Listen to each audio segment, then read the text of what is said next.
One of the most remarkable videos that we have of European Jews in the early 1930s is a group of children singing Hatikva, written in the late 1800s by Naftali Herz Imber, a Jewish poet from Poland. The children in the video had no idea that less than a decade later, most of them, along with their families, would be murdered by the Nazis. They also had no clue that the very song they sang would become the national anthem of a Jewish state that did not yet exist. For the Jewish people, Hatikva captures 2,000 years of exile and our hope for the future. These are the words. As long as deep within the heart a Jewish soul stirs, and forward to the ends of the east an eye looks out toward Zion, our hope is not yet lost. The hope of 2,000 years to be a free people in our land, the land of Zion and Yerushalayim, Jerusalem. 2 millennia of persecution could not break the Jewish spirit because of one powerful word, Hatikva, the hope. Holocaust survivor Elie Wiesel said, "Just as a man cannot live without dreams, he cannot live without hope. Hope is what sustained the Jewish people through their long and bitter exile. Hope leaves room for God and His providence. Hope lets us believe that no matter how dark the world seems today, there can be a better tomorrow." The prophet Jeremiah foresaw the difficult exile and described both the bitterness and the centrality of hope. "I remember my affliction and my wandering, the bitterness and the gall. Yet this I call to mind, and therefore I have hope. Because of the Lord's great love, we are not consumed, for His compassions never fail." This is from Lamentations 3:19-22. If we want our children to never give up and never give in when it comes to their values and beliefs, we must teach them hope. Hope is what led the bruised and battered nation of Israel back to our homeland, and it is hope that will lead our world to the Messianic era. I imagine that hope did not always come easily to the Jewish people. I grew up with a grandfather who survived the Holocaust that wiped out most of our family and 1/3 of the world's Jewish population. I cannot fathom how it was possible for any Jews to have hope for a future while thousands were gassed and cremated daily. It was the darkest chapter in Jewish history, and it is incomprehensible that anyone could see the light. My grandfather told me countless stories about what happened to him and his family during the Holocaust. He grew up in Germany, and when it became apparent that the Nazis intended to exterminate the Jews, his family left everything they had and fled. The family was fortunate enough to have a car, which they used to drive as far as they could to cross the border. At some point along the way, the car ran out of gas, and they were stranded. My great-grandmother stayed with my grandfather and his brother while their father went to look for gas. While he was gone, my great-grandmother and the boys heard the Nazis approaching.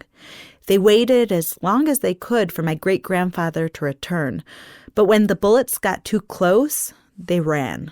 They left their car, the little belongings that they had, and their father and husband behind. It was terrifying. When things eventually quieted down, they were grateful to be alive and certain that my great-grandfather had been killed in the incident. Meanwhile, my great-grandfather had been on his way to get gas for the car when he was told that the Nazis were heading in the direction of his family. He abandoned the quest for fuel and ran to find his family and bring them to a safe place. But by the time he got to the car, all he saw were shards of glass, bullets, and no sign of his family. He was certain that his family had been murdered. Still, he did not give up hope that perhaps they had survived. And while my great-grandmother tried to move on without her husband, a part of her refused to give up hope that maybe, just maybe, he was alive. Each one held out to the tiniest bit of hope that the other had survived. And eventually, they found one another. These were my bedtime stories growing up. Seared into my soul is the notion that no matter how hopeless a situation looks, there is always room for hope. Against the dark backdrop of the Holocaust, I learned to see the glimmer of light, no matter how faint, in every situation. Years later, I would hear my father compare the aftermath of the Holocaust to Ezekiel's vision of the dry bones. After the Shoah, the Jewish people were decimated. Whole communities were utterly wiped out, and along with them, hundreds of learning institutions, millions of Jewish scholars, countless cultural centers, and the security that Jews once enjoyed living in this world. How could such a decimated people go on and live again? And yet, from the ashes of the Holocaust, Israel rose to life. Just 3 years after World War II ended, the state of Israel was declared an independent nation. The Jewish people returned to their ancient homeland and immediately set to work to drain the swamps, make the deserts bloom, and bring back life to the Holy Land. The following decade saw a resurgence of Jewish life in Israel and around the world in countries like the United States and Canada that took in Holocaust survivors and gave them a second chance at life. By the time I was born, the Jewish state, the Israeli army, and religious freedom for Jews in most parts of the world were all givens. I never knew a time without them. Nevertheless, I also never forgot the stories I heard firsthand from my grandfather about what happened in the terrible years before. This has always been the Jewish way, to hope for the future while remembering our painful history. Once a year, my family and I would join Jews around the world in our yearly mourning for the destruction of the holy temples and every tragedy the Jews have experienced ever since on Tisha B'Av. This day has been mourned for thousands of years, for centuries during which there seemed to be no end in sight to the long and painful suffering. However, from my perspective, although I fasted as the adults did, starting when I was 12 after my bat mitzvah, and felt the sad energy of the day, I could not help but also feel a sliver of joy. Yes, we have suffered. Yes, we have faced challenges.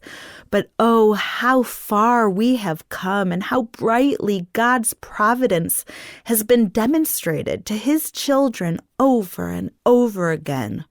That ray of light amidst the darkness formed my hope for the future and a vision of redemption. It may sound strange at first, but it is on Tisha B'Av, the darkest day on the Jewish calendar, that we truly experience hope. Just as it takes the darkest skies to see the brightest stars, it is on this black day that we can experience the greatest light. Tisha B'Av, literally the 9th of Av, is the saddest day of the Jewish year. Both the first and second temples were destroyed on Tisha B'Av. With the destruction of the second temple by the Romans in 70 CE, the Jews of Israel were dispersed to the four corners of the earth, setting in motion an exile whose ramifications are still felt today. But those are not the only tragedies to occur on this date. On Tisha B'Av in 135 CE, the final Jewish rebellion against the Romans in the Holy Land was squelched and hundreds of Jews were brutally butchered. Exactly 1 year later, the Temple Mount was razed so that a pagan temple could be erected in its stead. In 1290 on Tisha B'Av, the Jews were expelled from England. In 1492 on Tisha B'Av, the Jews were kicked out of Spain. World War II and the Holocaust were the direct results of World War I, which, you guessed it, began on July 28, 1914, Tisha B'Av. On this night, Jewish communities read the Book of Lamentations, which begins, Echa, literally, how can it be? We lament the dramatic change that the Jewish people underwent when they were exiled from their land and the temple was destroyed. Jerusalem, once the city of joy, had been transformed into a city of mourning. The Jewish people, once admired, esteemed, and a great spiritual people, were reduced to exiles, poor and helpless. Most tragic of all was the shattered relationship with the God of Israel. When once the Jews enjoyed a unique and powerful connection to the Lord as his chosen people, his special treasure, the apple of his eye, we cry out, how can it be? Echa? How can it be that the Jewish people went through the Holocaust, the single most devastating event in their long history of suffering? How can it be that after so many years, we still have not restored our relationship with God?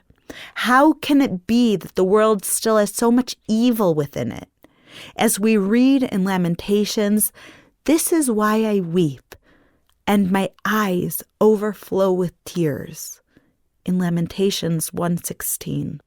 On this one day a year, we acknowledge and cry for every calamity that there has ever been.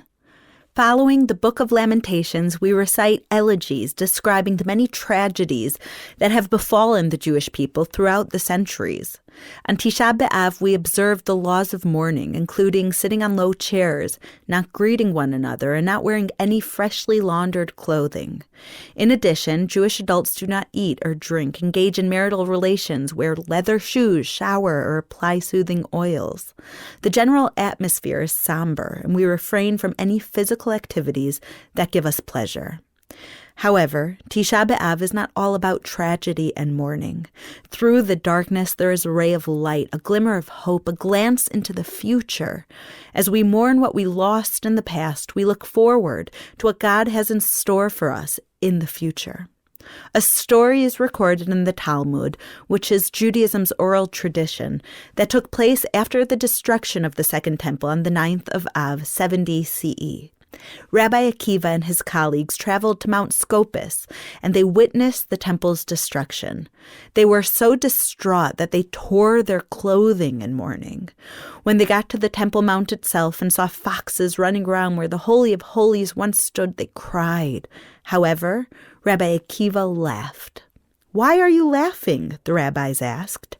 "Why are you crying?" Rabbi Akiva replied. Incredulously, the rabbis explained that they were looking at the holiest place in the world, and now foxes run through it. "How could we not cry?" they exclaimed. "That is why I'm laughing," Akiva answered.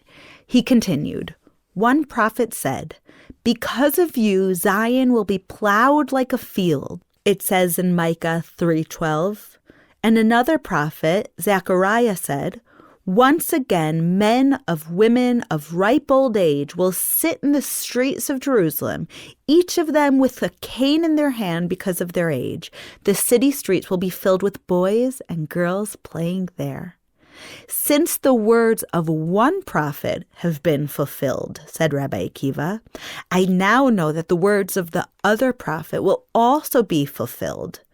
To this, the rabbis exclaimed, "You have comforted us, Akiva. You have comforted us." In the Book of Lamentations, recited on Tisha B'Av, we further read in Lamentations 3:29, "Let him bury his face in the dust. There may yet be hope." While we mourn on this day, it is also a day of hope. The tears that we shed on this day water the seeds of redemption, and we pray from Psalm 126:5, "Those who sow with tears will reap with songs of joy." This is why, for all of the mournful elements of the day, Tisha B'Av is officially recognized as a holiday. Lamentation 1:15 reads, "The Lord has rejected all of my strong men in my midst. He has called an appointed time against me to crush my young men." The Hebrew term for appointed time is moed, which is reserved exclusively for describing holidays. What is there to possibly celebrate on this day? The answer is hope. According to Jewish tradition, the cherubs, the cherubs on the Holy Ark in the temple, represent God and Israel. When the relationship between God and Israel was strong, they faced each other. However, when it was not, they faced away from each other. On the day that the temple was destroyed, surprisingly, the cherubs were found in a loving embrace. This signified that although God destroyed the temple, he would always love Israel, feel their pain, and carry them through difficult times. He would neither destroy his people nor desert them, and would accompany them into exile. Ultimately, God would return his nation to Israel and rebuild the temple as he had promised. In Zechariah 8:19 we read, "The fasts of the 4th, 5th, 7th, and 10th months will become joyful and glad occasions and happy festivals for Judah." The fast days mentioned in the verse are all connected to events that led up to the destruction of the temple on the 9th of Av. God promised that these days are destined to be transformed into holidays. In fact, Jewish tradition teaches that Tisha B'Av is also the birthday of the Messiah. The holiday quality of Tisha B'Av reminds us that ultimately God will restore what we have lost. In other words, there is hope for the future. Mourning for the first 2 temples creates a yearning for the 3rd temple and gives us hope that one day there will be a world where evil does not exist. Every year before the sun sets on the 8th of Av, our family sits down to a meal. Unlike other holiday meals, instead of dessert, we end with traditional morning food, a piece of bread with an egg dipped in ashes. The ashes symbolize the tragedies that we are about to mourn. However, the egg, with its circular shape, also reminds us that nothing, even the worst of times, lasts forever. Once the sun sets on Tisha B'Av, it begins. My husband and I bring our children to the synagogue where we mourn as a community. We leave our jewelry and leather shoes behind and wear simple clothing and shoes. At the synagogue, we enter quietly and refrain from greeting friends. We sit on the floor in darkness, and with a flashlight in hand, we follow along as the Book of Lamentations is recited aloud to the traditional melancholy tune. Naturally, when my children were old enough to understand, they asked us, why do we do all of these strange things? This provides the opportunity to teach them about hope. We teach our children that while our focus is on gratitude, contentment, and joyfulness, the rest of the year we take one day to think about and express our emotions about all the things that make us sad. We are allowed to be angry with God. We are permitted, even encouraged, to question his ways. We are allowed to be sad about the tragedies that are part of life. There is only one emotion that we cannot feel, and that is despair. Children know that we do not live in a perfect world. They see the brokenness all around them. People get sick. Unexpected disasters such as floods and fires and earthquakes occur all too frequently. There are kids that go hungry, families that are falling apart, children in Israel who must run to bomb shelters, terror attacks, hate crimes, mass shootings. The list goes on and on. But as people of faith, we believe that this is not how the world is supposed to be. We believe that we are on a journey toward a perfect world. All year round, I give my children the tools that they need in order to deal with the difficulties and challenges that they face in life. I teach them resilience, how to find the positive aspects, and to have faith in God and his plans. I teach them to pray to our Almighty God and to consider how we might help make the world a better place. On Tisha B'Av, I teach my children an entirely different lesson. I tell them that our broken world is unacceptable. It is not the way God intended our world to be, and it is not the way that things will always be. We can never get used to the way things are or settle for a less than perfect world. By engaging in these yearly customs of mourning, our children, no matter what age, can grasp the sense that something is not right. They can tell that people are sad, unusually sad. It is not rare that adults cry during the Tisha B'Av service. I still remember in my childhood hearing the sobbing of Holocaust survivors in the synagogue. As children get older and begin to understand the sadness that is related to the loss of the temple, they also begin to embrace the possibility of a third temple and a better world. If not for Tisha B'Av, it is highly unlikely that we would remember that there was a temple and that there will be a temple rebuilt again in Jerusalem, and the significance of God's holy temple in our midst. When we teach our children that this isn't the way the world is supposed to be, we teach them that indeed there is always hope. This world will not always be broken. The temple will be rebuilt, the Messiah will come, and our souls will be complete. In the scriptures we read, "Return to your fortress, your prisoners of hope. Even now I announce that I will restore twice as much as you." This is from Zechariah 9:12. We are prisoners of hope, captive to our faith, confined by our trust in God. What a beautiful world picture to instill in our children. Hope is a foundational idea in both the Jewish and Christian faiths. In fact, it has been argued that Judaism brought the concept of hope to the world in the first place. When the biblical Abraham lived, the prevailing belief was that the gods determined man's fate. People had no control in changing their destiny. Their fate was left in the hands of the capricious gods. Abraham, however, taught of a loving God with whom anything is possible. Abraham and Sarah, who had their son Isaac at ages 90 and 100 respectively, proved that point. No matter how terrible or impossible a situation may seem, there is always room for hope.